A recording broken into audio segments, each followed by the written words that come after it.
cheating wife reminded me of a promise to forgive her, so I packed my stuff and left immediately. Now that I'm divorcing her, she's calling me a manipulator. When me and my wife first started dating, we had a talk about cheating. I straight up lied and said, if this ever happens, I need to know straight away. If you tell me, and it only happens once, I think I could forgive you.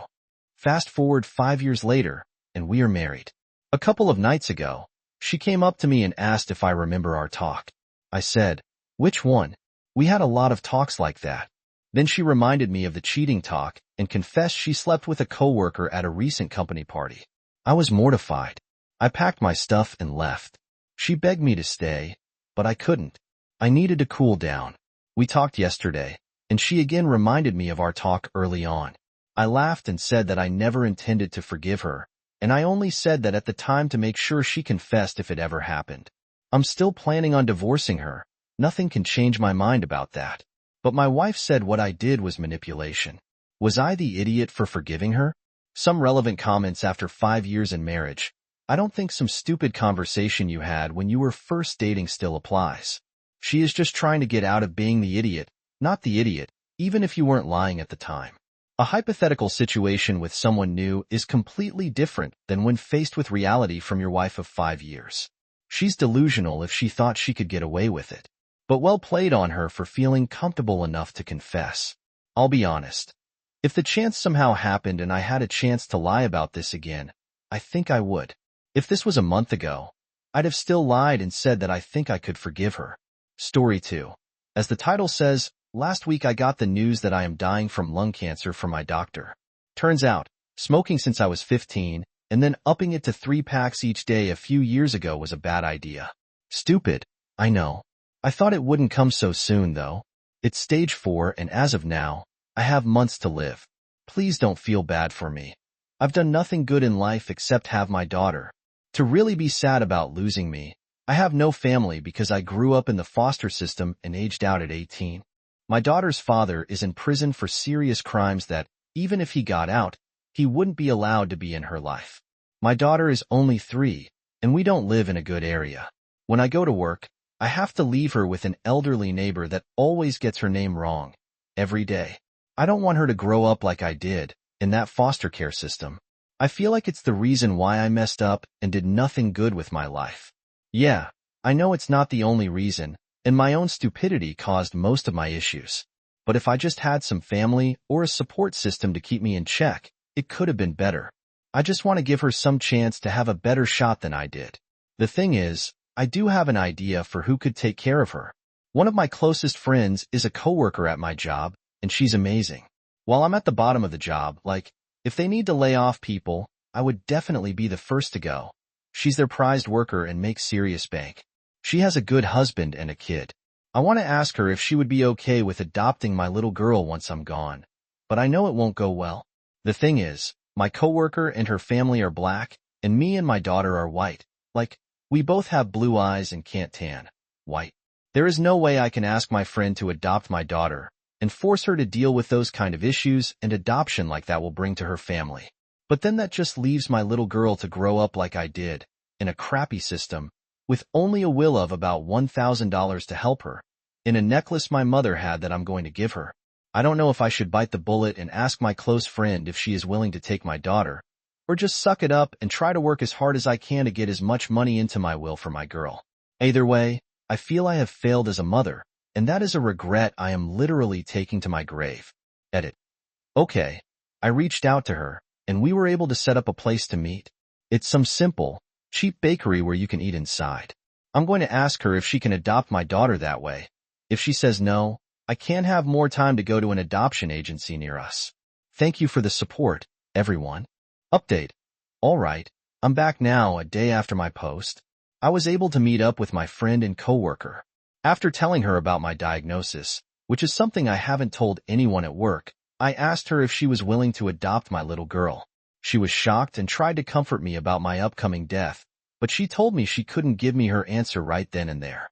Turns out, she does want a daughter, but something happened in her second pregnancy and caused her issues. I don't feel right sharing. So she does want to consider adopting. But first, she needed to talk to her husband and plan if he agrees. I understood since it was a big change in their family. I said okay, and after we ate, she gave me a hug and told me she would miss me. This is embarrassing, but I actually started crying. I also started making the emails gave me this idea, and I thought it was amazing.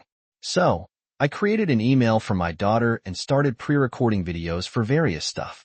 It's nowhere near ready, but I already have some ideas and have recorded some videos for her birthdays and some big life events, like first crushes, prom, and her first job, sad to say. But as I planned it, I realized most of the videos will be, don't do what I did.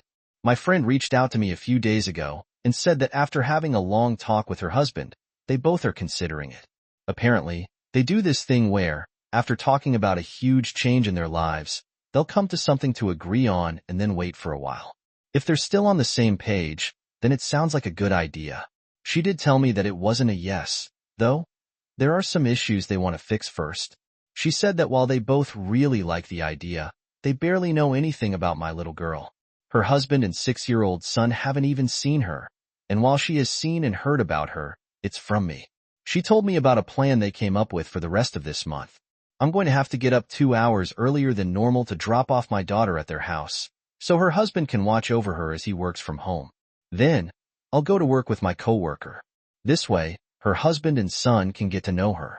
She also said she wants us to celebrate Christmas with them, so that's something to look forward to in the future. I've already done this yesterday, and when I went to pick up my little girl, she was the happiest I've ever seen her in a long time. My friend's husband said that they went off on the wrong foot at the start. He said she was really scared sometimes and didn't want to play with their son yet. But since it was their first day, he thinks she'll get better. We did it again today, and he said she mostly watched their son play, but it was already better than yesterday. So, that's what's happening right now. I'm scared this will be for nothing, but at the very least, now my daughter is getting better. She's at their house for now, so even if they say no in the end, she already has some better memories than when she was with me. I'm sending you some relevant comments. So much love, sweetheart. I hope you're able to enjoy your little girl and find peace knowing she'll be with a loving family. Even if it ends up not working out, you did, and are doing, your best to provide her with the best possible future. Just a recommendation with the email, get a backup or backups for the videos. Use a CD, USB, online backup, or others. I have an email I use to receive only, and it goes directly to my mail app on my iPhone, so I don't directly log into the account on email. Well, I got an email some time ago that since there's been no activity on the email for a few years, the account would be closed in a few months. So I just sent myself a few emails, but it may happen. Please get a backup because she'll definitely appreciate it. Thank you. I'll try to do backups in any videos I think. If my friend says yes after all of this, I'll tell her about email deletion so she could help stop that from happening. That does scare me, doing all of the emails and having them lost before she can see them. I know I'm only an internet stranger, but as a mom, I'm proud of you. You don't have much, but everything you do have is focused on your baby girl, and that's what makes a great mom. One thing I will say to add to the email idea is if you can grab some loose sheets of paper or a small notebook and write down your favorite recipes. Include all the things you add that make it something only you've made. Give that to her because one day she'll be happy to say, I made my mom's food. Write down little happy things you come across in the time you have left, not in email form, but in your own handwriting because she'll treasure that in years to come. It's a tangible link to you. Write down places you like to go, favorite color, favorite music, things like that, little pieces of you so she'll have something to physically hold on to when times get hard. You have all my love. I was thinking of writing a letter for my little girl's 13th birthday. The only thing I have from my mom is this necklace that has been with me. I don't know what it is, but it has a lot of curls and hoops with a pretty, almost clear stone in the middle. I was going to write a letter explaining the necklace is from her grandmother, and now, since she would be old enough, it's going to be hers. I do have recipes I know she loves that would be an amazing idea. She loves my egg salad sandwiches, so that's one recipe I'll write down. Thank you for the idea. Update. I'm back again. I'm sorry for being gone so long. A lot has happened, and this will be my last post, so this is going to be long, sorry. First, I started feeling really sick days after Christmas. My whole chest was hurting like someone was hitting it with a hammer over and over, and I was coughing up blood. My best friend was terrified that I caught something because the doctors have said that me getting sick right now could be deadly. So, we had to go to the doctor. Thankfully, I didn't get anything. It was just the symptoms getting worse. Also, thankfully, at the time, I was still at work, so I didn't have to pay much for the bills. Yeah, that was another terrible thing that happened to me recently. After that trip to the hospital, my work called me in privately. Remember how I said that if something were to happen, I would be the first to go? Guess what the bosses were telling me? How they couldn't keep me there as I'm dying because it wouldn't feel right, and how it's apparent to them my illness was slowing me down and forcing my coworkers to work harder to make up for me. Wouldn't be fair, they said, and all that. I know I was just causing more problems to my coworkers since I got diagnosed, but I didn't think they would complain about me to my bosses. And so stupid for that, of course, I was being a pain. I was hoping to still be with them to the end of the month, so I could pay my apartment rent. I had barely enough money for bills, rent, groceries, public transport, and hospital bills. This is where my best friend / former coworker comes in after testing out caring for my little girl for a few weeks and spending a big holiday with them. She and her husband agreed to adopt her. She was telling me about some of her plans, and I told her it would probably be for the best that my daughter moves in with them. She asked me why, and I told her our work fired me, and I wouldn't be able to care for both of us with so little money. She told me we both could move in with them. They have plenty of guest rooms for me to pick from. I swear I tried to say no. Her family was already doing so much for us, and I felt like this was too much. She told me I could be a huge help for them living there during my last months. Her husband could use the help looking after her as he works, and I can help them decorate and fix up her new room, show them the foods my daughter likes to eat. So, I promise I'm not going to be a bother to them, and we are hard at work getting the needed papers together for the adoption. After I'm gone, besides me living there, it could help my little girl become more comfortable in her new home. And guess how rich her family are?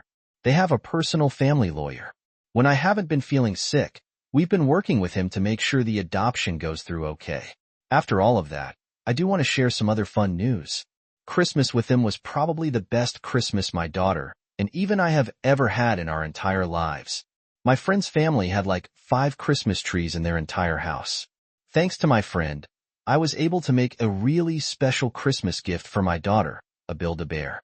While it was really a bunny, I still made a voice recording telling her how much I love her and will always try to keep her safe. My friend knows about the emails. I'm almost done with them, actually, just a few more left. I gave her the password to both the email and this account, so once I pass, she could delete this one. Sorry, but I've been getting so many messages, and I don't want people to message me when I'm gone.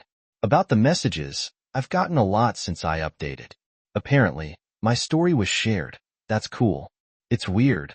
I've gotten so many people reaching out to me and messaging me, wanting to talk. I've never had that happen in my life. It's funny how it happens once I'm dying. Tons are saying how, if my friend said no, they would love to adopt my little girl. Thank you, but thankfully, my friend did say yes. But if you still want to adopt, please reach out to a foster care system in your state.